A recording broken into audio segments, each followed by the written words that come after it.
Grace be with all who have an unending love for our Lord Jesus Christ.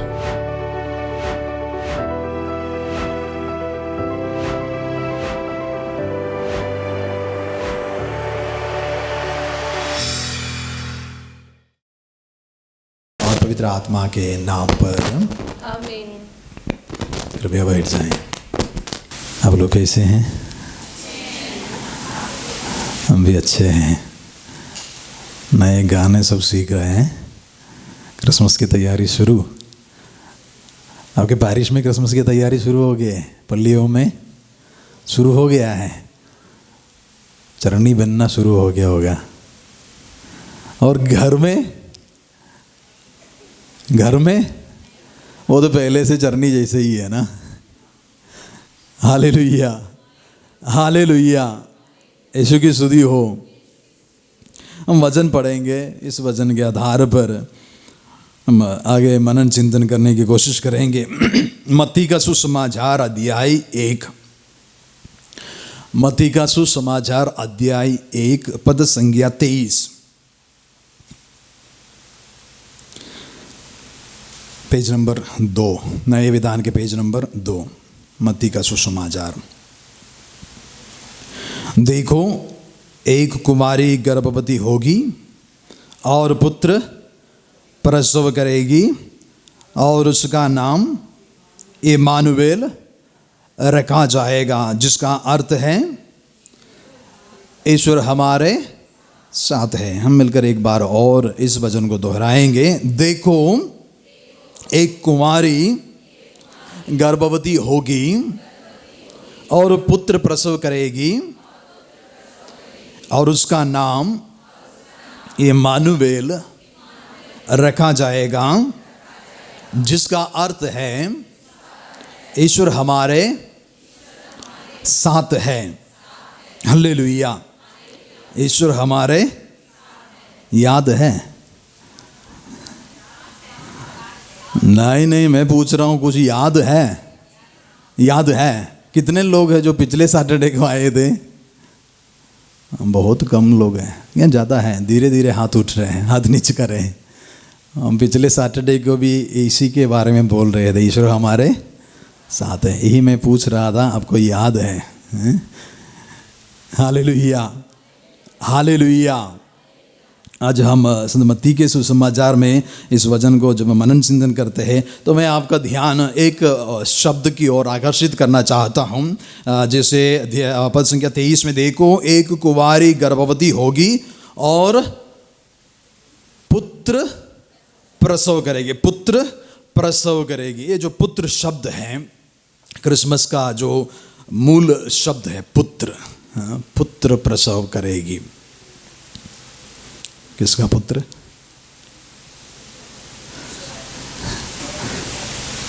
किसका पुत्र? ईश्वर का पुत्र। Hallelujah, hallelujah, hallelujah. संत मत्ती के अनुसार सुसमाचार अध्याय 1 में, यदि आप इससे पहले भी शायद सुने होंगे, प्रभु मसीह के लिए कम से कम 4 नाम दिए हुए हैं। कम से कम 4 नाम दिए हुए हैं। याद है आपको या फिर आपको उसकी जानकारी है? कुछ बता सकते हैं इसमें से? मत्ती के सुसमाचार अध्याय 1 में, पहला अध्याय में कम से कम 4 नाम प्रभु मसीह को दिया गया है। एक है दाऊद का पुत्र और इम्मानुएल, ईसा,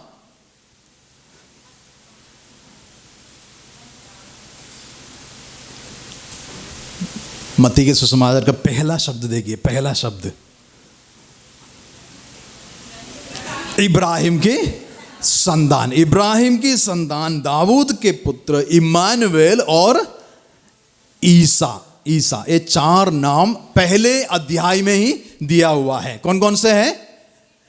इब्राहिम के संतान, दाऊद के पुत्र ईसा, इमानुएल। इमानुएल दो नाम तो पहले ही वचन में दिया हुआ है। अध्याय 1 पद संख्या 1 में इब्राहिम के संतान दाऊद के पुत्र, और पद संख्या 21 में वे पुत्र प्रसव करेगी और आप उसका नाम ईसा रखेंगे। और अभी जो वचन हम पढ़े हैं पद संख्या 23 में है, उसका नाम इमानुएल रखा जाएगा। तो 4 नाम हो गया। कौन कौन से हैं? इब्राहिम के संतान, दाऊद के पुत्र, ईसा, इमानुएल। अब इसमें से किसी शब्द का नाम आप, इसका अर्थ तो सबको समझे। इब्राहिम के संतान, दाऊद के पुत्र, ईसा, जिसका अर्थ क्या है? ईसा का अर्थ, द मीनिंग ऑफ जीसस। कम से कम मैं इसी वेदी से कम 2 बार बोल चुका हूँ इस नाम का अर्थ। बोलिए ना, यीशु, जीसस। हाँ, वचन में दिया हुआ है ईसा रखेंगे क्योंकि वे अपने लोगों को उनके पापों से मुक्त करेगा, पापों से मुक्त करेगा। जीसस सेव्स, उसका अर्थ और उसका कार्य भी वही है। इसका नाम का अर्थ जीसस सेव्स, और करता क्या है? वह मुक्त करता है। इंग्लिश जो शब्द सेव माने रक्षा करना, और ये नाम आया हुआ यहोशुआ। यहोशुआ उसका अर्थ ही बचाना का काम, बचाने का काम है। Hallelujah, hallelujah. तो फिर से एक बार और, वो नाम कौन कौन से हैं? इब्राहिम के संतान, दाऊद के पुत्र, ईसा, इम्मानुएल। अब तो नहीं भूलेंगे ना, एक हफ्ता के लिए। अगले हफ्ते हम फिर दोहराएंगे। हालेलुया, हालेलुया, यीशु की स्तुति हो। तो जैसे मैं शुरुआत कर रहा था कि पुत्र जो शब्द है, पुत्र, अभी इन जो नाम दिए गए उसमें भी पुत्र का शब्द आए हुए हैं। इब्राहिम की संतान माने पुत्र, दाऊद के पुत्र, फिर वही पुत्र, और वे पुत्र प्रसव करेंगे और उसका नाम ईसा रखेंगे। वो भी वहाँ से भी पुत्र शब्द जोड़ा हुआ है। और इम्मानुएल, वो भी ईश्वर हमारे साथ है। पुत्र, पुत्र के बारे में जो हम मनन चिंतन कर रहे हैं, और मत्ती के सुसमाचार में विशेष रूप से दाऊद के पुत्र, दाऊद के पुत्र जो हैं, दाऊद के पुत्र ईसा मसीह, ये जो नाम,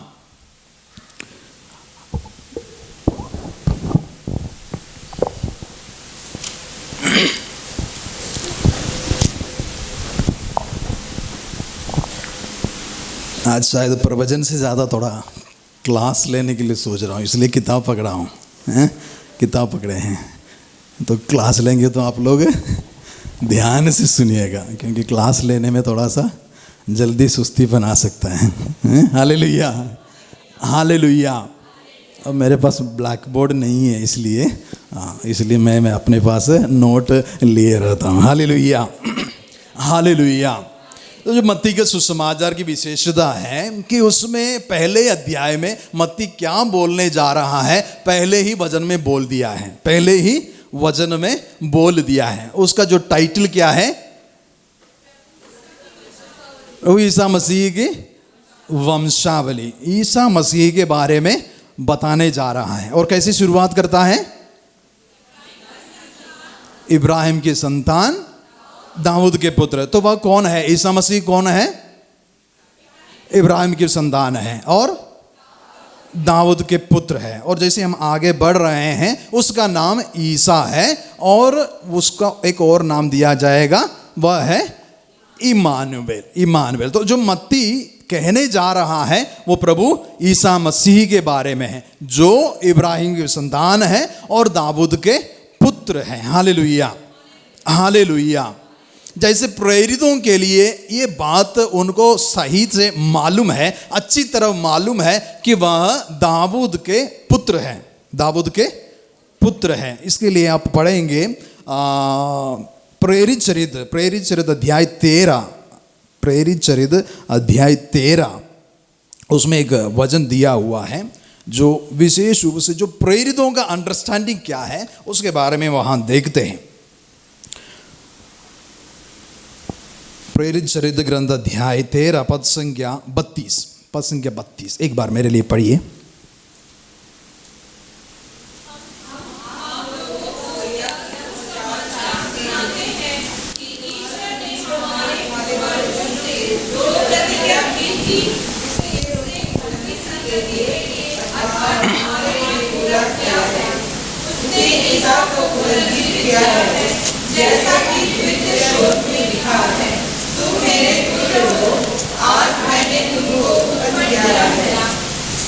ठीक है जी। तुम मेरे पुत्र हो, आज मैंने तुमको उत्पन्न किया है। तुम मेरे पुत्र हो। प्रेरितों को यह मालूम था कि ईसा मसीह ईश्वर का पुत्र है, और विशेष रूप से दाऊद से जोड़कर समझते हैं कि वह दाऊद के पुत्र हैं। Hallelujah, hallelujah.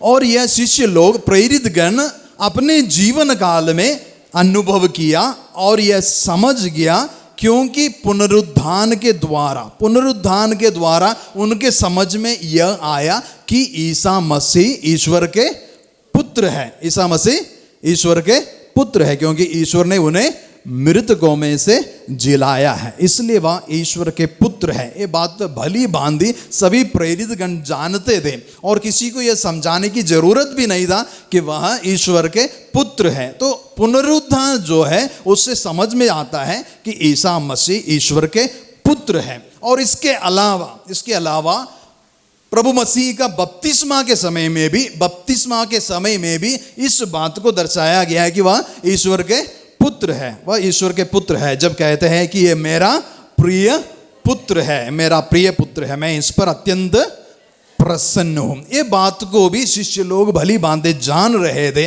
और जैसे उनको पुनरुत्थान के समय में, बपतिस्मा के समय में एक बात जो है उनको समझ में आ गया कि वह ईश्वर के पुत्र है, उसके लिए वह गवाह बन गए। ईश्वर के पुत्र मृतकों में से पुनरुत्थान होने के कारण वह मसीह बन गए। और बपतिस्मा के समय में जो दिव्य वाणी सुनने के कारण वह ईश्वर के पुत्र है, यह भी उनको समझ में आ गया। Hallelujah, hallelujah, hallelujah. और जैसे एक जो यहूदियों की परंपरा के जो सिनगोग, जिसे हम कहते हैं सिनगोग और सभागृह, ये लोग सभागृह में इकट्ठे होकर हमेशा वचन सुनाते थे और उस वचन की व्याख्या करते थे। विशेष रूप से जो धर्म ग्रंथ मसीह के बारे में बताते हैं, जैसे आगमन काल का शुरुआत हुआ तो यदि आप लोग ध्यान दिए होंगे तो हमारे जो जितने भी पहला पाठ है उस तरह के, और कौन सी पुस्तक से आजकल का पाठ आ रहे हैं, कौन सी पुस्तक से?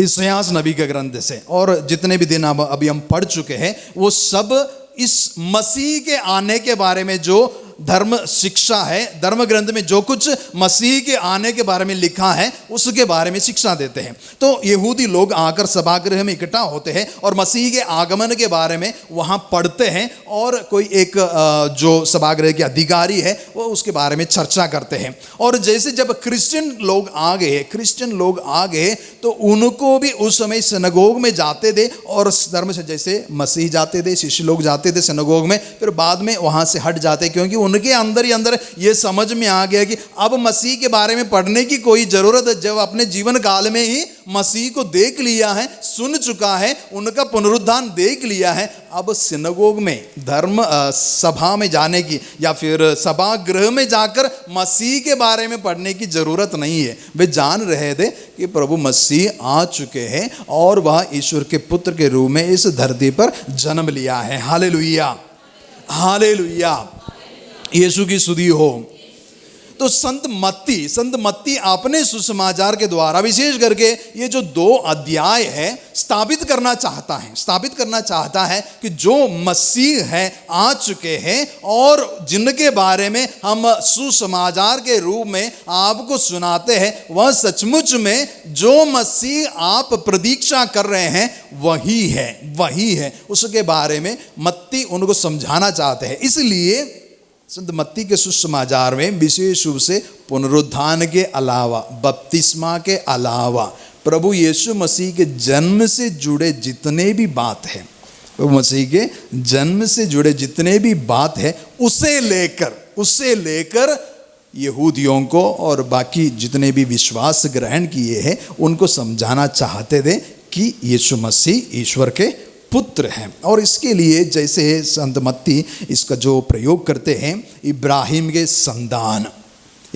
संतान की व्याख्या करने के लिए जो ज्योतिषियों की जो घटना है उसके द्वारा मत्ती उस पर यह समझाते हैं। इसके बारे में हम यदि समय मिलेंगे तो अगले हफ्ता कोशिश करेंगे। और इस हफ्ता जो है जो ईश्वर के पुत्र हैं, इसमें 2 बात हैं, एक दाऊद के पुत्र और जो ईश्वर के पुत्र, ये दोनों से जोड़कर जो आज हम वचन पढ़े हैं मत्ती का सुसमाचार अध्याय 1 पद संख्या 23 में, तो आप लोग अभी पढ़िए मत्ती के सुसमाचार अध्याय 1 पद संख्या 18।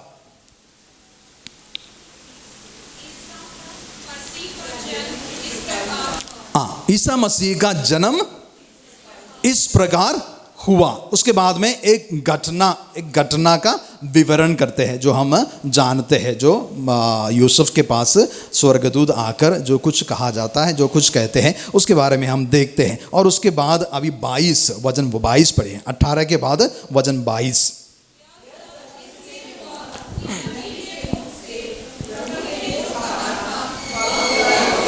तो अध्याय पद संख्या 18 में हम देखते हैं कि इस प्रकार हुआ, मत्ती वहां लिखते हैं कि इस प्रकार हुआ, ईसा मसीह का जन्म इस प्रकार हुआ। किस प्रकार हुआ?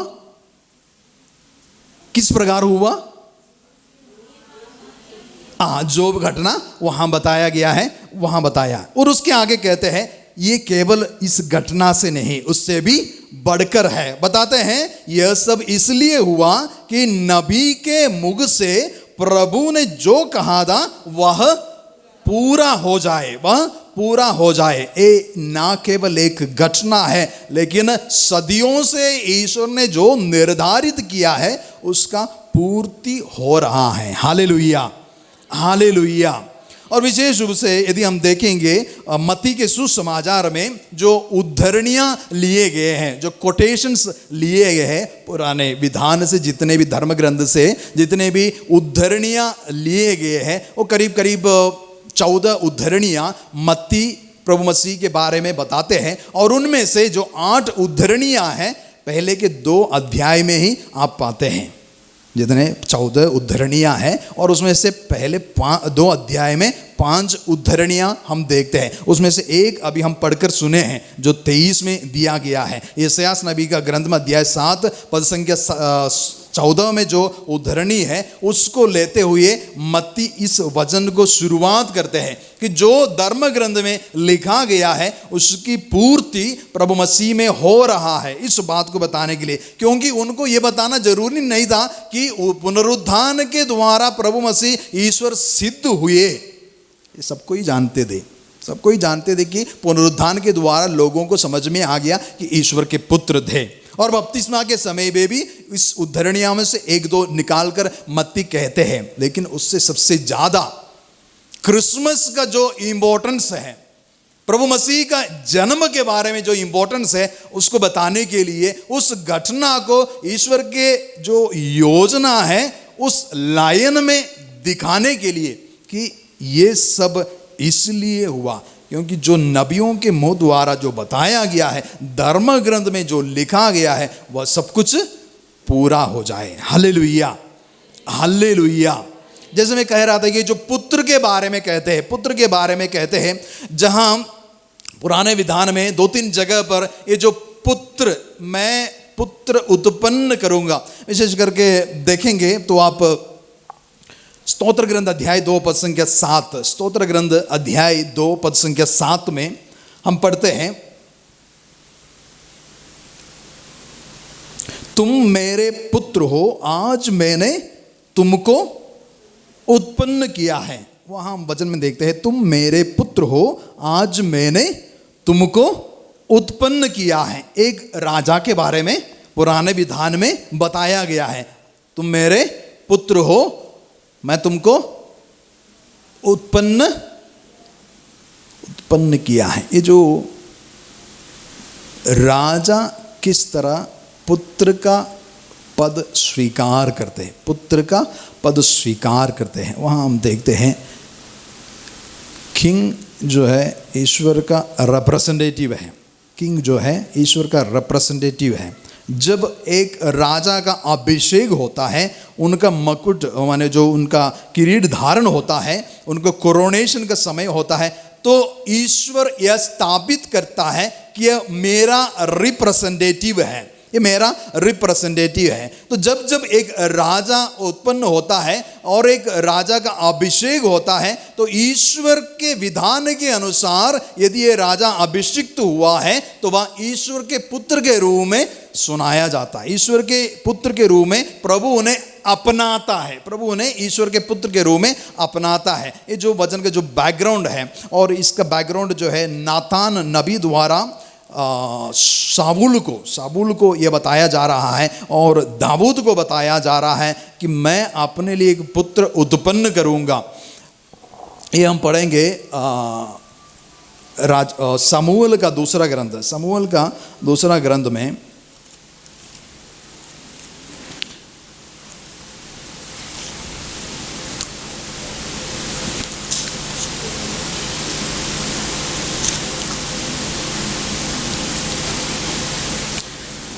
अध्याय 7 पद संख्या 12,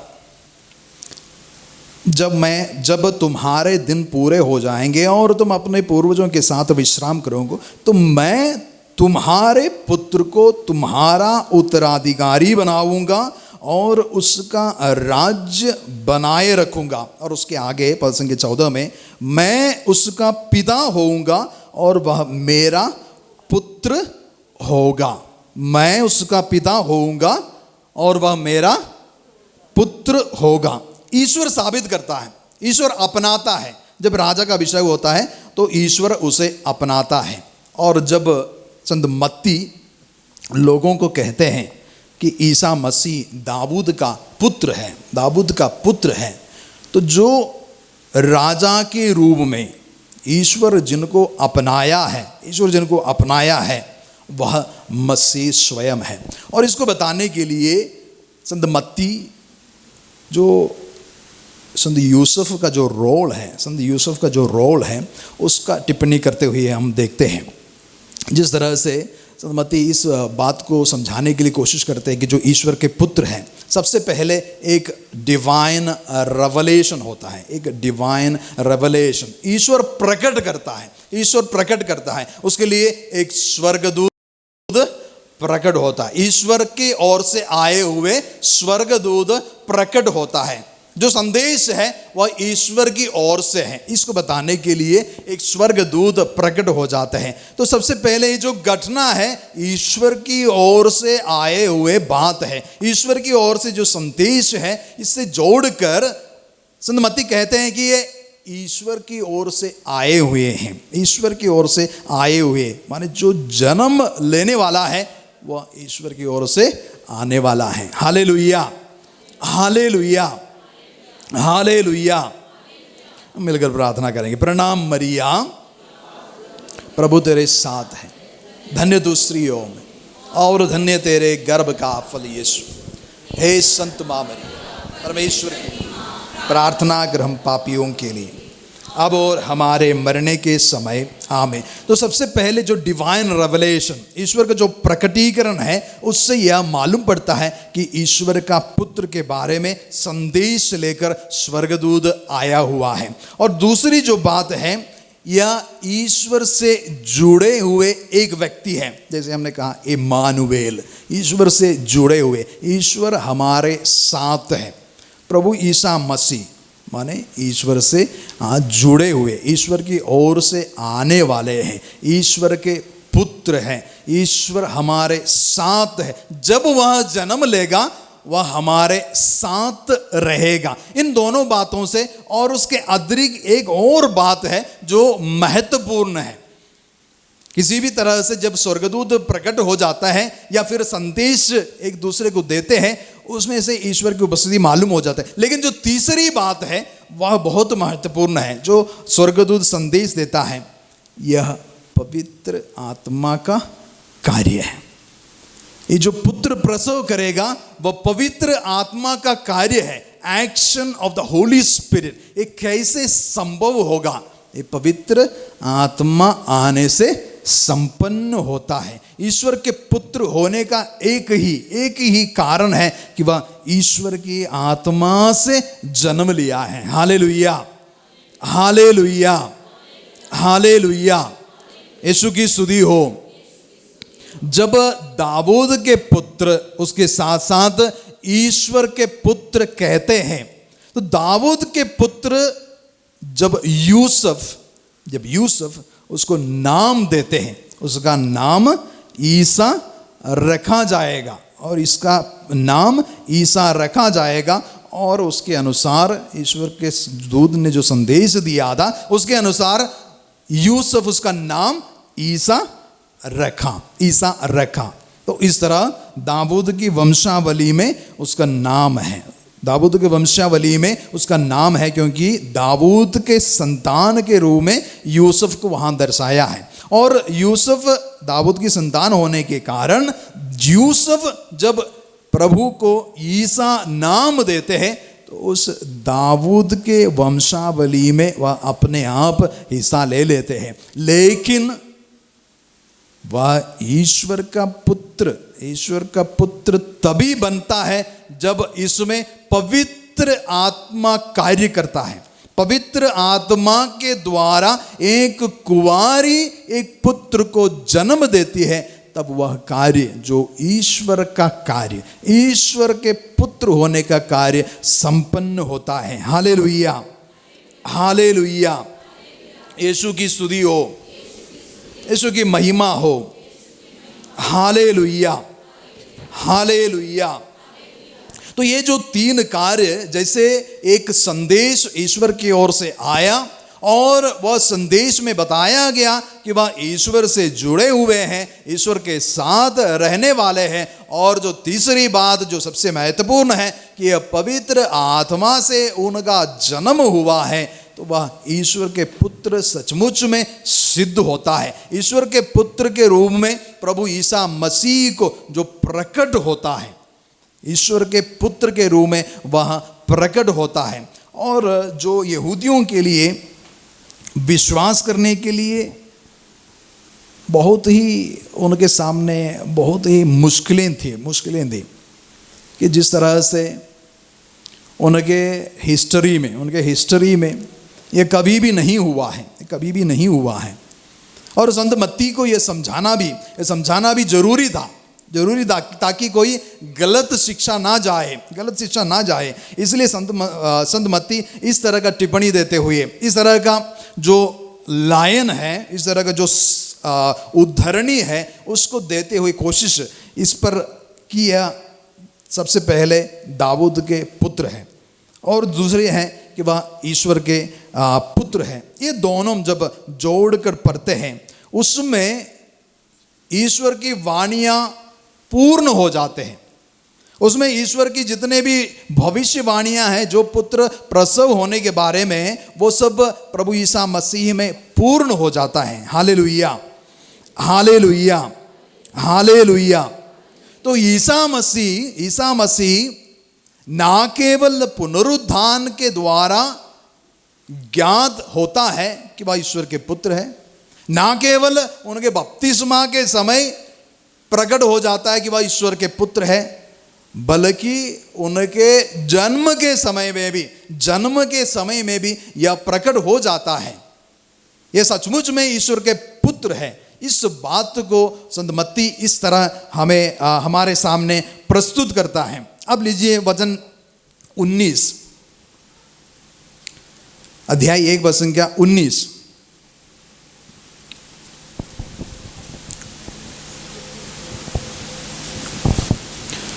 उसका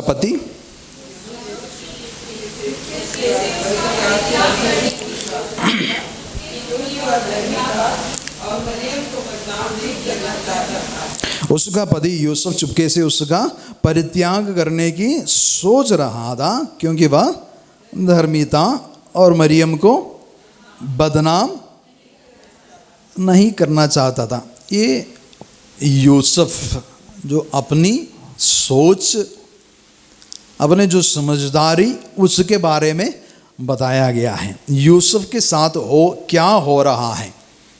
जब माँ मरियम को देखेंगे कि वह गर्भवती होकर, यूसुफ को मालूम पड़ रहा है कि तो अपने सोच विचार जो है उसके बारे में बताया गया है। वचन संख्या जो 19 में है, यूसुफ के सोच विचार बताया गया है। वहाँ दर्शाया है कि यूसुफ इस तरह सोच रहे थे, यूसुफ इस तरह सोच रहे थे।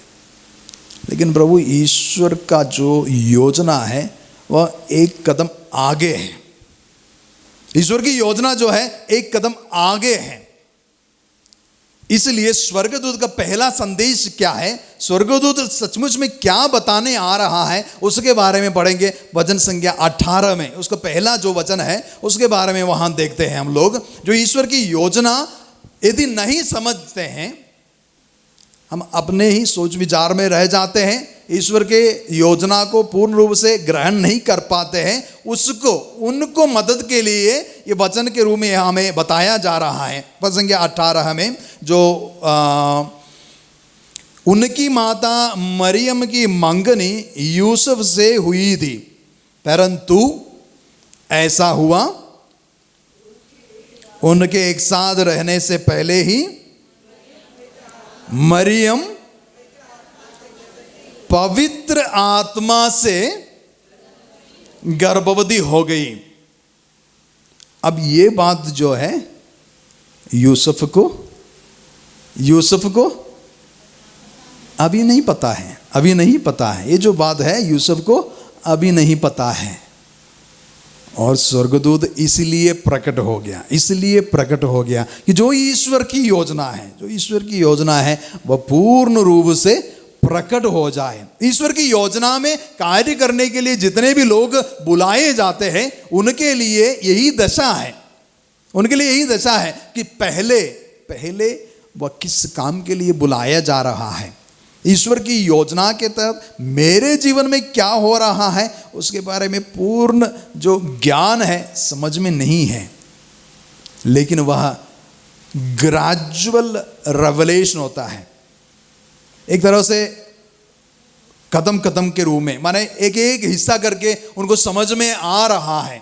सबसे पहले उनको यह बताया गया था कि तुम अपनी पत्नी मरियम को साथ ले जाना।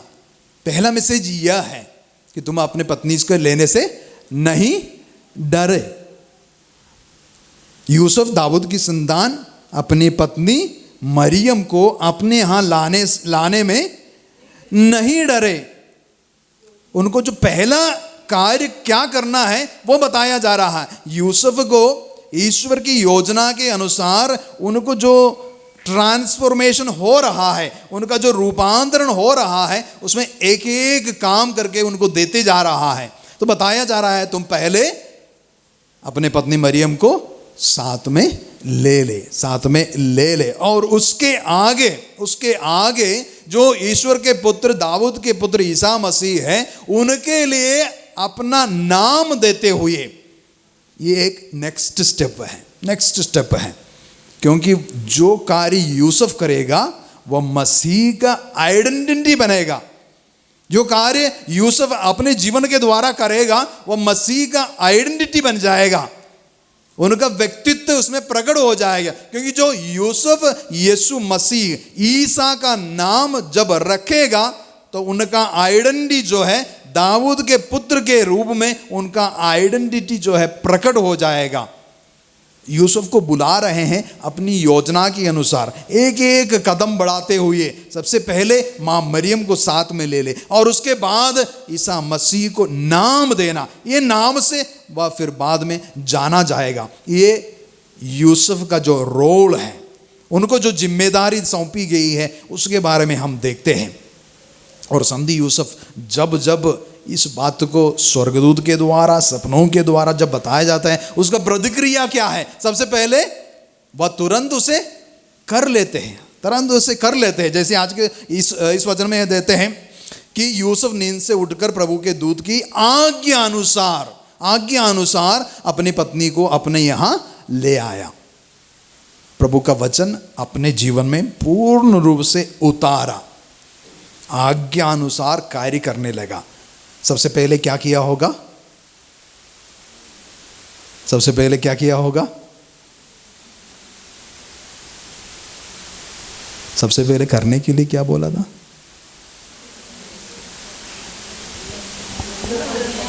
हाँ, मरियम को अपने यहाँ लाने के लिए। तो सबसे पहले मरियम को अपने यहाँ लाया, सबसे पहले मरियम को अपने यहाँ लाया। और उसके बाद क्या करते हैं? यूसुफ का उससे तब तक संसर्ग नहीं हुआ जब तक उससे पुत्र प्रसव नहीं किया, और यूसुफ ने उसका नाम ईसा रखा। ये जो यूसुफ के द्वारा प्रभु ईश्वर कराते हैं, यूसुफ के द्वारा कराते हैं, तो वह मसीह का आइडेंटिटी, व्यक्तित्व बन जाता है। अब ईसा मसीह किस नाम से पुकारा जाएगा? जो प्रभु किस नाम से पुकारा जाएगा? ईसा से, ईसा नाम से पुकारा जाएगा। ये ना केवल एक नाम है, बल्कि जिस तरह से संत मत्ती अपने सुसमाचार को शुरुआत करते हैं कि यह दाऊद के पुत्र हैं, दाऊद के पुत्र हैं। दाऊद के पुत्र कैसे बन जाता है? यूसुफ अपना सहयोग देते हुए।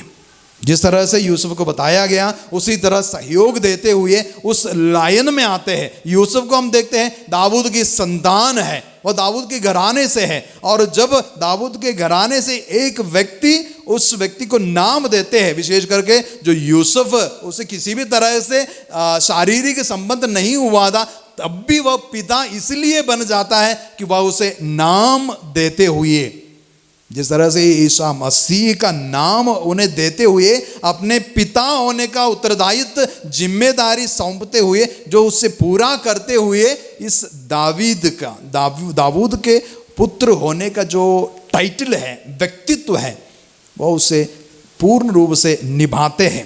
तो इसलिए ईसा मसीह के सबसे पहला जो नाम दाऊद के पुत्र, ये घटना के द्वारा साबित किया जाता है कि यह दाऊद का पुत्र है, क्योंकि यूसुफ दाऊद की संतान है। उसे नाम देने से, दाऊद के पुत्र होने के कारण, दाऊद की संतति होने के कारण, और दाऊद के संतति में रहते हुए प्रभु को ईसा मसीह नाम रखने के कारण वह दाऊद के संतति परंपरा में, उनकी वंशावली में जन्म लेते हैं। और इसमें जो दूसरी बात जो है, ईश्वर का पुत्र होने के कार्य, ईश्वर का पुत्र होने के कार्य कैसे निभाया जाता है, उसके लिए जो रोल दिया गया है वह माँ मरियम को है। वह माँ मरियम को इस रोल उसको दिया गया है कि अब ईश्वर के पुत्र, जो दो नाम है, दाऊद के पुत्र और ईश्वर के पुत्र, ईश्वर के पुत्र होने का जो रोल किस तरह से, किस व्यक्ति से संबंधित है, वह माँ मरियम से है, वह माँ मरियम से है। और हम देखते हैं वे पुत्र प्रसव करेगी और आप उसका नाम ईसा रखेंगे। और उसके बारे में जो पुराने विधान में जितने भी वचन हैं उसको पूरा करते हुए, देखो एक कुंवारी गर्भवती होगी और पुत्र प्रसव करेगी और उसका नाम इम्मानुएल। जो पुत्र प्रसव करने के कारण, जो पवित्र आत्मा की शक्ति के कारण जो है, माँ मरियम इसमें जिस तरह से सहभागी बन जाते हैं। सबसे पहले इसमें भी हम देख सकते हैं दो कार्य। एक, वह पवित्र आत्मा से गर्भवती हो जाते हैं, पवित्र आत्मा से गर्भवती हो जाते हैं और पुत्र प्रसव करती हैं। दो कार्य जो है, इसके द्वारा ईश्वर के पुत्र का जो रोल है, माँ मरियम, इसलिए हम माँ मरियम को जो मदर ऑफ गॉड, theotokos, ईश्वर की माँ कहकर इसलिए पुकारते हैं क्योंकि ईश्वर के पुत्र को जन्म देने वाली माँ मरियम है। ईश्वर के पुत्र को जन्म देने वाली माँ मरियम है क्योंकि वह पवित्र आत्मा से जन्म लेने के कारण, पवित्र आत्मा से जो जन्म लेते हैं और जिनको पवित्र आत्मा के द्वारा प्रसव करती है, इसलिए वह ईश्वर के पुत्र है और उसके साथ साथ वह ईश्वर की माँ भी है। Hallelujah, hallelujah, hallelujah. यीशु की महिमा हो, यीशु की आराधना हो। Hallelujah, hallelujah. इस तरह से संत मत्ती अपने सुसमाचार में जितने भी उद्धरणियां देते हैं, संत मत्ती अपने सुसमाचार में जितने उद्धरणियां देते हैं, उस उद्धरणियों के द्वारा जो कार्य संपन्न हुआ है, जो कार्य पूर्ण हुआ है, उसको ईश्वर की योजना समझाते हुए, क्योंकि जिस तरह से संत मत्ती अपना सुसमाचार लिख रहे थे, वो लोगों को शिक्षा दे रहे हैं, उनको शिक्षा दिया जा रहा है, प्रभु मसीह के बारे में ज्ञान दिया जा रहा है। जो ज्ञान दिया जा रहा है वह ईश्वर की योजना के अनुसार सब कुछ पूर्ण हुआ है। उनको समझाया जा रहा है कि वह ईश्वर के योजना के अनुसार सब कुछ पूर्ण हुआ है। और इसीलिए हम, जैसे हम वचन में देख रहे थे कि वह पुत्र ईश्वर के पुत्र हैं, ईश्वर के पुत्र हैं। उनकी जो पुत्रत्व है उसी के कारण जो है, उसका महत्व के कारण है हम जो क्रिसमस इस तरह मनाते हैं। क्योंकि ईश्वर का पुत्र, शिष्य लोगों के लिए समझना आसान था कि पुनरुत्थान के द्वारा ईश्वर का पुत्र प्रकट सिद्ध हुए, बपतिस्मा के द्वारा ईश्वर के पुत्र सिद्ध हुए। लेकिन क्रिसमस में भी यही बात को, क्रिसमस में भी इसी सत्य को हम मनाते हैं कि वह सचमुच में ईश्वर का पुत्र है, मनुष्य बनकर इस धरती पर आया, वह सचमुच में ईश्वर के पुत्र है। तो क्रिसमस का जो मनाने का जो अवधि और उसका तरीका, ये सब इसलिए महत्वपूर्ण होते हैं क्योंकि हम मनाते हैं ईश्वर के पुत्र को, जो इस धरती पर जन्म लिया, उसको हम मनाते हैं। Hallelujah, hallelujah. यीशु की स्तुति हो, यीशु की महिमा हो। Hallelujah, hallelujah. तो जिस तरह से प्रेरित गण ये स्थापित किया कि उनके जीवन में जिस तरह से ईसा मसीह अपना कार्य करते हुए, ईसा मसीह अपने मृत्यु द्वारा, पुनरुत्थान द्वारा ईश्वर के पुत्र सिद्ध हुए, उसी तरह अपने जन्म के कारण उसमें भी ईश्वर का पुत्र सिद्ध हुए, उस बात में भी ईश्वर का पुत्र सिद्ध हुए और सचमुच में ईश्वर के पुत्र के रूप में इस धरती पर आए। आइए, जब हम इस त्योहार के लिए तैयार कर रहे हैं तो हम विशेष रूप से इस बात को समझने की कोशिश करेंगे कि वह ईश्वर के पुत्र, जो घड़ी मां मरियम के जीवन में पवित्र आत्मा का आगमन होता है, उस घड़ी से लेकर ईश्वर के पुत्र को धारण करने वाले मां मरियम, उस घड़ी से लेकर ईश्वर की मां बनने वाली मरियम, इतनी महत्वपूर्ण जो सत्य है, जिस तरह से हम उसको समझते हैं, जिस तरह से हम इसको मनाते हैं, ईश्वर का पुत्र का जन्म हमारे लिए कितने शांतिदायक है, कितने आनंददायक है। क्रिसमस का जो आनंद और शांति, विशेष रूप से जब हम इसको मनाते हैं, ये जो बात शांति और आनंद इससे जुड़े हुए हैं कि वह ईश्वर के पुत्र है और वह हमारे बीच में आया। एक मनुष्य स्त्री अपने घर में उसे धारण किया, उसको अपने जीवन में धारण करते हुए इस धरती पर उन्होंने जन्म दिया। और इसलिए उस महत्वपूर्ण घड़ी जब ईश्वर का आगमन एक व्यक्ति के जीवन में होता है और उसके द्वारा जब ईश्वर की योजना पूर्ण रूप से पूरा हो जाता है, हमारे लिए भी एक संदेश है कि हम सब ईश्वर के उस योजना के तहत बुलाए गए हैं। हम सब ईश्वर के उस योजना में सहयोगी बनने के लिए बुलाए गए हैं। हम ईश्वर से जुड़े हुए हैं और ईश्वर की योजना के अनुसार ही हमारा जीवन का एक एक कदम बढ़ रहा है। जो रेवलेशन जो है ग्रेजुअल, एक एक हिस्सा के रूप में हमारे जीवन में प्रकट होते जा रहा है। वह पूर्ण रूप से जब प्रकट हो जाता है तो वह, जैसे संत पौलुस कहते हैं, हम उसके जैसे बन जाएंगे, हम उसके जैसे बन जाएंगे। इस महान रहस्य जैसे हम मनाएंगे तो हमें पूर्ण रूप से जो इस त्योहार का महत्व है वो हमारे जीवन में भी प्रकट हो जाएंगे। हमें ईश्वर की पुत्र पुत्रियां बनने की जो कृपा मिली है वो हमारे जीवन में भी पूर्ण हो जाएंगे। आइए हम प्रार्थना करेंगे।